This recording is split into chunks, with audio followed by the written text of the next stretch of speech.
ألف لام ميم تنزيل الكتاب لا ريب فيه من رب العالمين أم يقولون افتراه بل هو الحق من ربك لتنذر قوما ما أتاهم من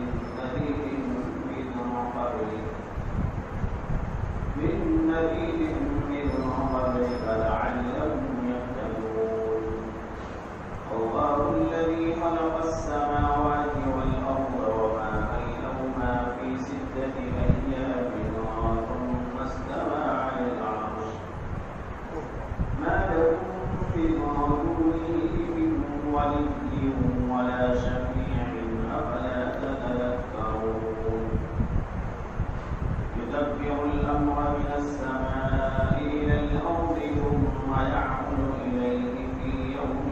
كان مقداره ألف سنة مما تعدون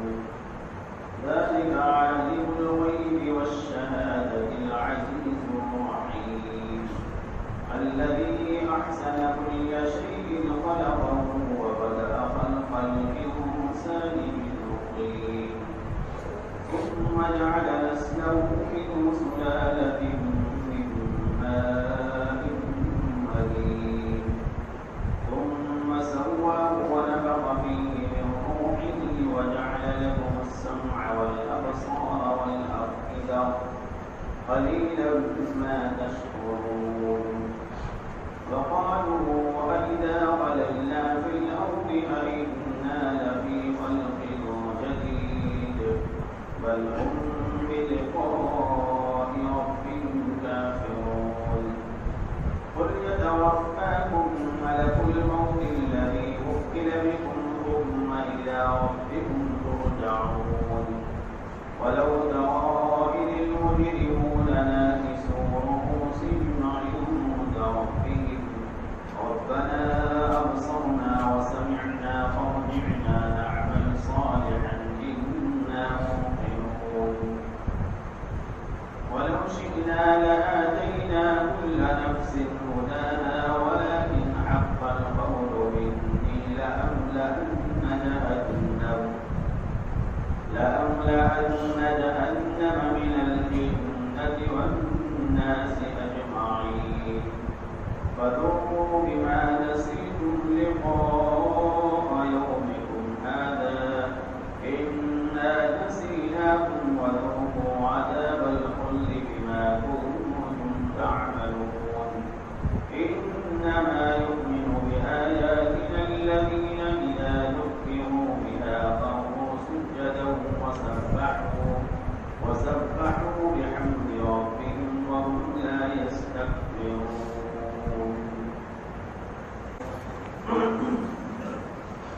فتجافى جنوبهم عن المضاجع يدعون ربهم خوفا وطمعا ومما رزقناهم ينفقون فلا تعلم نفس ما أخفي لهم من قرة أعين جزاء بما كانوا يعملون أفمن كان مؤمنا كمن كان فاسقا لا يستوون أما الذين آمنوا وعملوا الصالحات فلهم جنات المأوى نزلا بما كانوا يعملون وأما الذين فسقوا فمأواهم النار كلما أرادوا أن يخرجوا منها أعيدوا فيها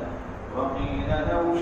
ذوقوا عذاب النار الذي كنتم به تكذبون ولنذيقنهم من العذاب الأدنى دون العذاب الأكبر لعلهم يرجعون ومن أظلم ممن